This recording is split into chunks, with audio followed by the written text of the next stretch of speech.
लोकसभा में नेता प्रतिपक्ष राहुल गांधी के खिलाफ सत्ता पक्ष विशेषाधिकार हनन प्रस्ताव लाने वाली थी, लेकिन इसे लेकर अब सत्ता पक्ष का मन बदल गया है। सत्ता पक्ष अब विशेषाधिकार हनन प्रस्ताव नहीं लाएगी, लेकिन गोड्डा से सांसद निशिकांत दुबे ने अब एक नया बयान देकर बखेड़ा शुरू कर दिया है। निशिकांत दुबे ने कहा है कि वो राहुल गांधी के खिलाफ सब्सटेंटिव मोशन लेकर आने वाले हैं।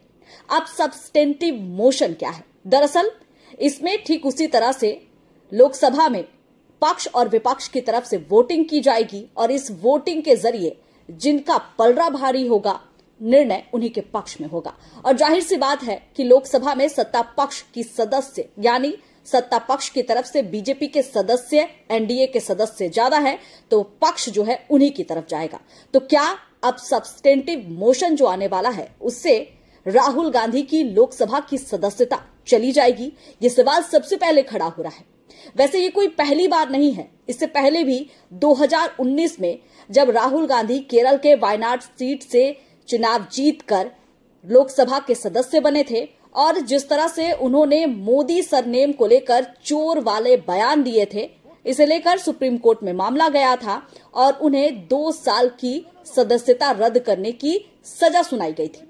लेकिन मात्र 137 दिन तक ही वो लोकसभा की कार्रवाई में उपस्थित नहीं हो पाए और 137 दिन के बाद जब इसी फैसले को चुनौती दी गई तो उनकी सदस्यता बहाल कर दी गई।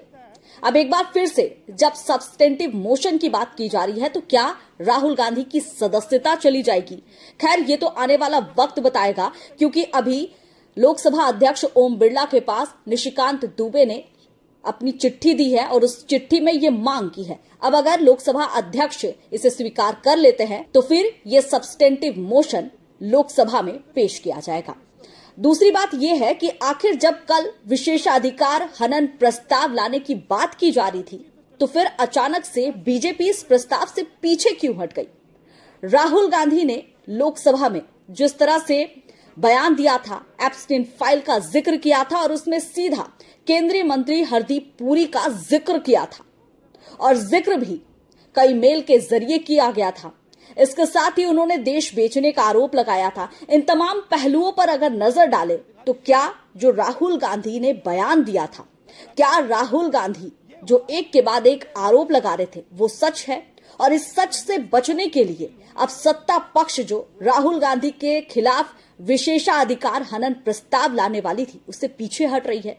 ये सवाल भी खड़े हो रहा है, आखिर सत्ता पक्ष और विपक्ष के बीच ऐसी कौन सी तालमेल बैठी कि सत्ता पक्ष की तरफ से राहुल गांधी के खिलाफ विशेषाधिकार हनन प्रस्ताव नहीं लाने का फैसला लिया गया।